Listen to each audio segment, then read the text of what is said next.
우리 한국 교회는 이 교회 역사 속에 수많은 순교자들이 나왔습니다. 순교자들의 신앙을 지키며 흘렸던 그 피는 한국 교회가 성장하는 데 큰 역할을 했습니다. 그 많은 순교자들 가운데 대표적인 분들이 몇 있습니다만 그 중에 한 분이 바로 손양원 목사님입니다. 이 손양원 목사님은 순교를 당하시기 전에 이미 두 아들 동인이와 동신이가 순교를 했습니다. 이 손양원 목사님은 두 아들을 죽인 원수를 자기의 양자로 삼았습니다. 그래서 그리스도의 사랑이 무엇인지를 원천하에 보여준 그런 목사님이시기도 합니다. 이 손양원 목사님의 소망은 어디에 있었을까요? 손양원 목사님의 소망은 땅에 있지 않았습니다. 어떻게 하면 내 자식들이 잘 될까? 어떻게 하면 내가 좀 더 안정된 삶을 살까? 이런 소망이 아니었습니다. 그의 소망은 오직 하나님 나라에 있었습니다. 비록 이 땅에서 고난을 당하고 이 땅에서 많은 박해가 있어서 모든 것을 다 잃어버린다 하더라도 하나님 앞에 가서 받을 상급과 그 영광을 바라보면서 언제나 하늘의 소망을 가지고 세상의 고통과 여러 가지 어려운 환난을 이겨냈습니다. 손양원 목사님이 이렇게 주님을 소망하고 천국을 소망하면서 작사한 찬양이 있습니다. 그것이 바로 주님 고대가라고 하는 그런 찬양입니다. 과거에는 교회에서 이 찬양을 많이 불렀던 기억이 납니다. 그 가운데 두 절만 소개합니다. 낮에나 밤에나 눈물 머금고 내 주님 오시기만 고대합니다. 가실 때 다시 오마 하신 예수님, 오 주여 언제나 오시렵니까? 먼 하늘 이상한 구름만 떠도 행여나 내 주님 오시는가 해 머리 들고 멀리 바라보는 마음, 오 주여 언제나 오시렵니까? 이 가사에서 보면 알 수 있듯이 손 목사님이 얼마나 주님이 오시기를 고대했는가. 저는 어릴 적에 저희 어머님이 예수님이 이제 다시 오실 것인데 재림하실 때는 구름을 타고 오신다, 그 얘기를 어릴 적에 어머니를 통해서 들었습니다. 그래서 가끔 이렇게 석양에 구름이 쭉 떠 있다 보면 마치 사람 형상처럼 구름이 이렇게 떠 있을 때가 있어요. 붉은 노을과 함께 이렇게 사람 모양이 이렇게 나타나면 혹시 예수님이 오시는 건 아닐까? 저는 어린 마음에 괜히 두렵기도 하고 그런 생각이 들었습니다. 손양원 목사님이 기다렸던 것은 그런 두려움이 아니라 정말 기다리고 기다리는, 혹시 예수님이 지금 오시지는 않을까? 그렇게 예수님을 사모하며 주님 오시기를 기다렸던 것입니다. 왜냐하면 그의 소망이 주님께 있었기 때문입니다. 그 소망을 가지고 세상의 그 혹독한 고난을 이기며 살았습니다. 이런 시련과 고난이라고 하면 구약의 선지자 가운데서 예레미야 선지자를 떠올리게 됩니다. 예레미야를 눈물의 선지자라고 그렇게 부릅니다. 그가 얼마나 아픔을 많이 겪고 그가 얼마나 많은 고통을 겪었는지 수없이 많은 눈물을 쏟아낸 그 예레미야를 우리 눈물의 선지자라고 말합니다. 그만큼 그의 삶에 아픔이 많았다는 것입니다. 그가 기록한 이 예레미야 애가는 시작되는 1장 1절부터 슬픔과 탄식으로 가득 차 있습니다. 1절에 보면 슬프다 이 성이여 전에는 사람들이 많더니 이제는 어찌 그리 적막하게 앉았는고 2절에는 밤에는 슬피 우니 눈물이 뺨에 흐름이요 3절에는 유다는 환난과 많은 고난 가운데 사로잡혀 갔도다 4절에는 시온의 도로들이 슬퍼하며 절기를 지키려 나아가는 사람이 없음이로다. 오랫동안 지속된 기근으로 인해서 많은 사람들이 굶주려 가고 있고 예루살렘 성은 불타고 성전의 모든 기구들이 약탈당했습니다. 적들에 의해서 수많은 사람들이 죽어갔습니다. 심지어 아기를 가진 임산부까지도 그들이 칼에 죽기도 했습니다. 이런 잔인한 학살이 일어나고 수많은 사람들이 포로로 끌려갔습니다. 전에는 절기가 되면 수많은 사람들이 하나님 앞에 절기를 지키려 모여들었는데 사람의 인적이 끊어졌습니다. 아무리 희망을 찾아보려고 해도 희망이 보이지를 않았습니다. 예레미야는 이런 것을 보면서 흔들렸습니다. 그가 하나님의 부름을 받은 선지자였지만 너무나 깊은 고통과 슬픔을 감당하지 못하고 하나님을 원망하기도 했습니다. 왜 우리에게 이런 일이 일어나는 건가? 왜 이리도 큰 슬픔이, 이런 고통이 우리에게 주어졌는가? 하나님이 나를 치신다고 그렇게 원망했습니다. 하나님의 분노에 매로 나를 치시는구나. 내가 부르짖어도 기도해도 하나님이 들어주시지 않고 내가 가는 그 길을 하나님이 막으시는구나. 이렇게 원망 섞인 탄식도 했습니다. 19절에 보면 내 고초와 재난 곧 쑥과 담즙을 기억하소서. 이 짧은 한 절 속에 고난을 상징하는 단어가 4개가 들어가 있습니다. 고초, 재난, 쑥, 담즙. 이 모든 것이 쓰디쓴 고난과 아픔을 상징하는 그런 고통을 함축한 단어들입니다. 20절에 보면 예레미야의 마음이 이런 고난을 기억하면서 낙심이 된다고 했습니다. 사람은 다 낙심할 수 있습니다. 무엇이 기억되느냐에 따라서 달라지기도 합니다. 그래서 사람에게 기억은 굉장히 중요한 것입니다. 기억이라고 하는 것이 우리가 우리 마음대로 컨트롤할 수 있는 그런 것은 아니지만 좋은 것들만 좀 기억이 되고 괴롭거나 아프고 상처되는 그런 기억들은 빨리 지워지면 얼마나 좋겠습니까? 우리가 하루 일과를 마치고도 하루 동안 있었던 일들, 잠자리에 들면서 오늘 있었던 좋은 일들만 기억되면 편안한 잠을 잘 수 있을 겁니다. 그런데 오늘 있었던 마음 아팠던 일들, 상처받은 일들, 기분 나빴던 일들, 이런 것들이 계속 기억되면 잠을 편히 이루지 못합니다. 예레미야는 견디기 힘들 만큼 괴로웠던 그 고난을 기억하면서 낙심에 빠졌습니다. 좋지 않은 기억은 우리를 낙심하게 만듭니다. 좋지 않은 기억이 자꾸만 떠오르면 분노가 생겨나고 그리고 때로는 슬픔에 사로잡힙니다.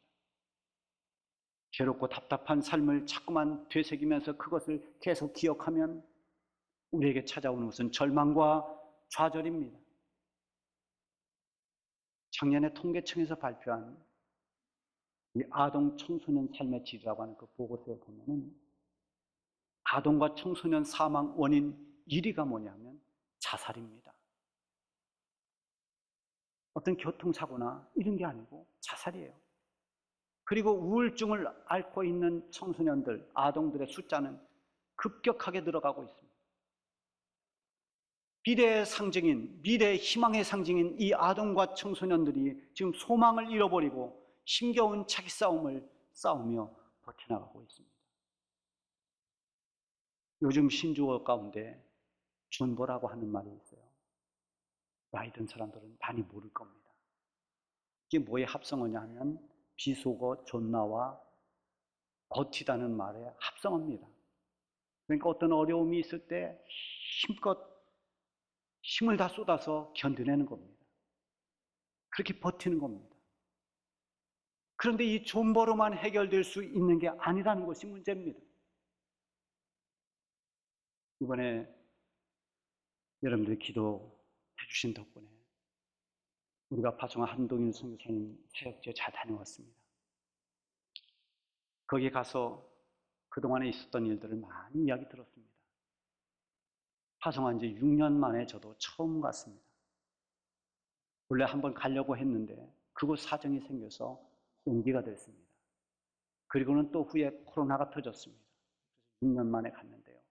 그 6년 동안 있었던 선교사님이 겪은 많은 일들을, 힘들었던 과정을 자세히 들을 수가 있었습니다. 우리 그리스도인들이 겪는 고난은 일반 사람들의 고난과는 좀 다른 게 있습니다. 어떤 고난이 어떤 상황으로만 오는 것이 아니라 우리에게 주어진 어떤 현실적인 그런 고난뿐만 아니라 그 힘든 현실의 뒷면에서 우리를 공격하는 사탄의 권세가 있다는 것입니다. 그래서 영적 싸움을 동시에 싸워나가야 됩니다. 고난의 현장에는 완전히 영적 싸움이 따라옵니다. 그래서 어려운 상황과 함께 자꾸만 사탄의 공격이 있습니다. 여러 가지 현실적인 어려움과 동시에 우는 사자처럼 달려드는 그런 악한 영들과의 싸움을 싸우면서 6년을 잘 견뎌냈습니다. 그러나 견뎌내는 것만으로, 버텨내는 것만 가지고 사명을 감당할 수는 없습니다. 이제는 소망이 있어야 됩니다. 모든 것을 헤쳐나갈 수 있는 소망, 그것이 있어야 됩니다. 우리 한성 교사님이 사역하는 교회 이름이 새소망교회입니다. 교회 역사가 25년쯤 됐는데 그동안에 얼마나 많이 수없이 다투고 갈등하고 교회가 갈라지고 분열되고 그러면서 교회명도 여러 번 바뀌었다고 해요. 그런 악순환이 계속되다가 우리 한동일 선교사가 가면서 교회명이 바꿨습니다. 새소망교회. 여러분 이름만 잘 줘서 잘 되면 얼마나 좋겠습니까? 좋은 이름 다 지면 되죠. 뭐 전에는 그 교회가 평화교회였다고 합니다. 근데 그때 제일 많이 싸웠다는 겁니다. 뭐가 맞지 않습니다. 이름이 좋아서가 아니라 그 교회에 이끌어가는 목회자와 또 성도들이 정말 서로가 잘할 때, 서로가 한마음 돼서 교회의 사명을 감당할 때 그때 이름값이 나는 겁니다. 저는 이번에 갔다 오면서 새소망교회 이름처럼 새로운 소망을 보고 왔습니다. 선교사님 부부의 그런 헌신이 조금씩 열매를 맺어가고 있습니다. 멀리서지만 새 가족들이 점점 늘어가고 있습니다. 이제는 단순히 버티는 것이 아니라 소망을 품고 담대하게 나아갈 때가 됐습니다.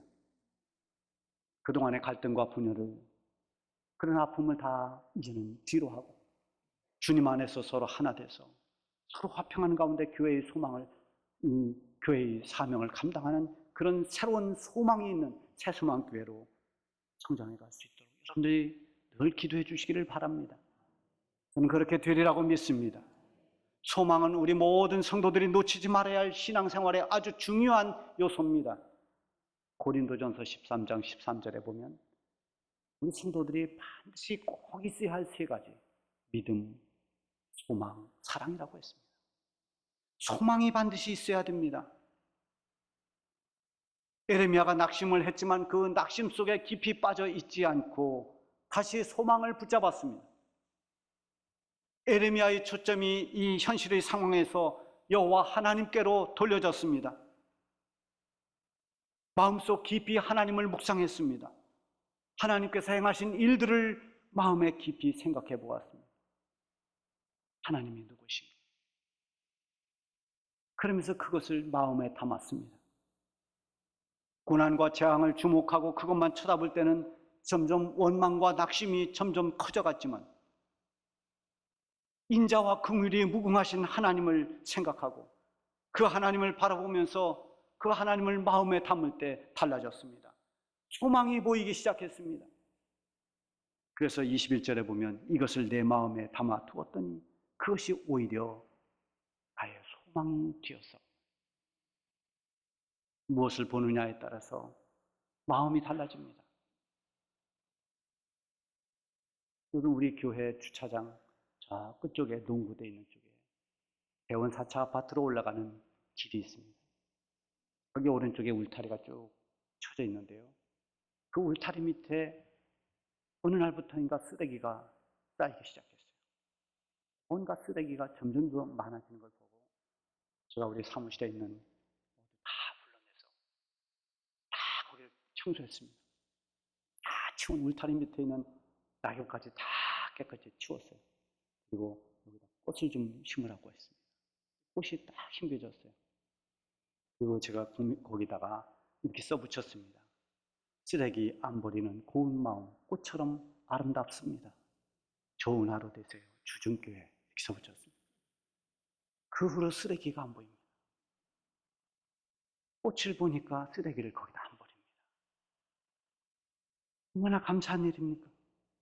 전에는 거기에 온갖 쓰레기를 버렸습니다. 마스크도 버리고 또 과자 봉지도 버리고 커피잔도 그냥 버리고 그렇게 버리더니 거기에 꽃이 심겨지니까 쓰레기를 보지 않습니다.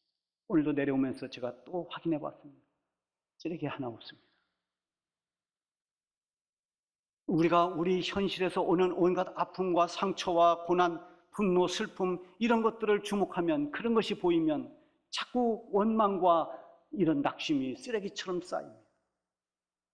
그러나 우리의 목자이신 하나님을 주목하면 소망이 보이기 시작하는 것입니다. 22절에 보면 여호와의 인자와 긍휼이 무궁하심으로 우리가 진멸되지 아니함이니이다. 금방이라도 우리는 다 멸망할 것 같았습니다. 그런데 하나님의 그 인자심과 긍휼을 묵상했습니다. 하나님은 결코 우리를 이렇게 진멸시키지 않을 것이라는 믿음을 갖게 됐습니다. 신을 가졌습니다. 새 번역으로 23절, 24절을 보면 이렇습니다. 주님의 사랑과 긍휼이 아침마다 새롭고 주님의 신실하심이 큽니다. 나는 늘 말하였다. 주님은 내가 가진 모든 것, 주님은 나의 희망. 예레미야가 가진 이 희망, 이 소망은 조건적인 소망이 아닙니다. 상황적인 것도 아닙니다. 이 소망은 오직 하나님께로부터 오는 소망입니다. 사랑과 긍휼이 무궁하신 하나님, 신실하신 하나님, 이렇게 하나님을 믿고 신뢰하는 데서 오는 하늘의 소망인 것입니다. 우리가 하나님께 대한 믿음이 견고하면 우리가 전 어떤 형편도 다 뛰어넘고 소망을 갖게 됩니다. 나를 구원해 주신 하나님이 지금도 나를 사랑하신다. 약속의 말씀을 이루어 주시는 신실하신 하나님이 나의 하나님이시다. 이 믿음이 흔들리지 않으면 어떤 상황에서도 소망을 갖게 되는 것입니다. 우리가 부르는 찬송 488장에 보면 이런 가사 있습니다. 이 몸의 소망 무언가 우리 주 예수뿐일세. 우리 주 예수밖에는 믿으리 아주 없도다. 세상에 믿던 모든 것 끊어질 그날 되어도 구주의 언약 믿사와 내 소망 더욱 크도다. 예레미야가 소망을 붙잡은 것은 상황이 좋아졌거나 고난이 그쳤기 때문이 아닙니다. 하나님을 바라보고 하나님의 은혜를 묵상하고 하나님께서 행하신 일들을 신뢰했기 때문입니다. 힘이 들다고 하나님을 멀리하고 고난 때문에 하나님을 등지는 것은 그것은 불신앙입니다. 하나님을 신뢰하지 못하고 하나님 없이 자기의 힘만으로 무언가를 해내겠다는 그 사람은 허무한 것밖에 건질 것이 없습니다. 예레미야가 하나님의 백성이 행한 두 가지 악을 하나님 말씀을 대언하며 전했습니다. 예레미야 2장 13절에 보면 내 백성이 두 가지 악을 행하였나니 곧 그들이 생수의 근원이 되는 나를 버린 것과 스스로 웅덩이를 판 것인데 그것은 그 물을 가두지 못할 터진 웅덩이들이니라.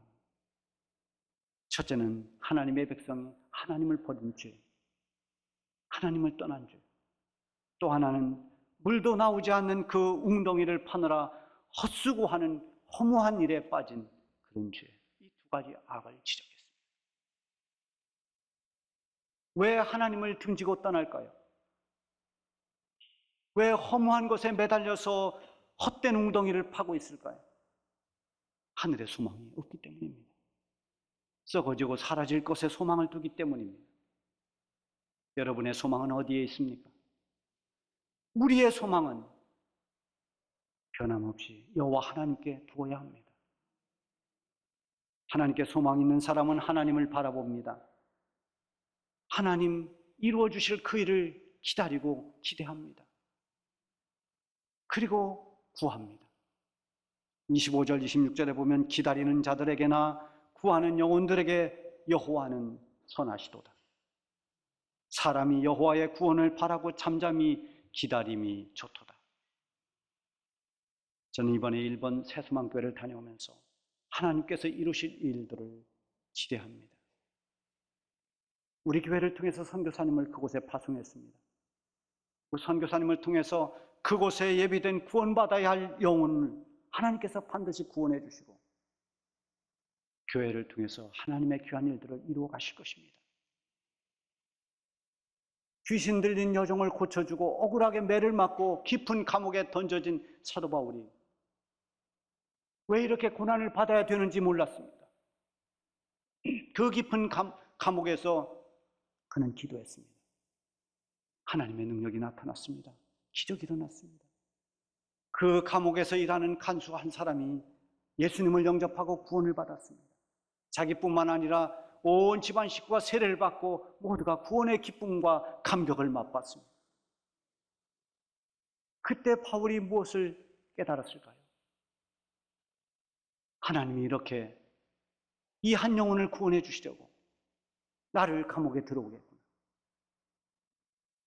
한 영혼이라도 천하보다 더 귀하게 여기시는 하나님께서 이 감옥에 있는, 감옥의 죄수들을 지키고 있는 이 한 간수를 구원해 주시기 위해서 바울을 그 감옥으로 들여보냈습니다. 저 악한 성읍 니느웨, 거기에 죽어가는 수많은 영혼들을 구원해 주시려고 하나님은 요나를 강력하게 니느웨 성읍으로 내몰았습니다. 여러분, 지금의 상황이 이해되지 않고 오히려 고난과 여러 가지 아픔으로 낙심될 일이 있다 할지라도 우리에게는 사랑과 긍휼이 무궁하신 하나님이 계십니다.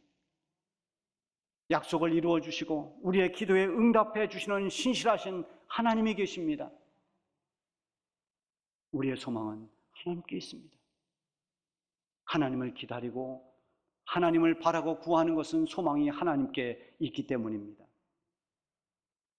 하나님께 소망을 둔 성도들의 기다림은 결코 헛되지 않습니다. 하나님께서 때가 되면 반드시 성도들의 소망을 이루어 주실 것입니다.